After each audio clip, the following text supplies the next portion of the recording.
সম্রাট ঋষি বঙ্কিমচন্দ্র চট্টোপাধ্যায়ের নৈহাটি কাঁঠালপাড়ায় তার জন্মভিটেতে 186তম জন্মদিন পালিত হলো আজ।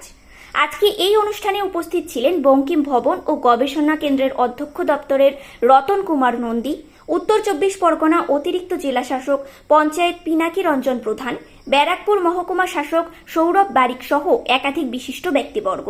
বঙ্কিম ভবন ও গবেষণা কেন্দ্রে সাহিত্য সম্রাট ঋষি বঙ্কিমচন্দ্র চট্টোপাধ্যায়ের আবক্ষ মূর্তিতে মাল্যদান করে শ্রদ্ধা নিবেদন করেন সকলে।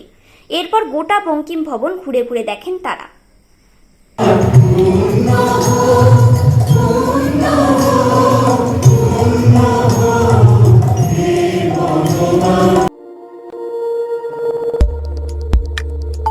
আমাদের সাথে থাকুন এবং দেখতে থাকুন নিউজ প্রাইম টাইমস, আপনাদের সাথে আপনাদের পাশে।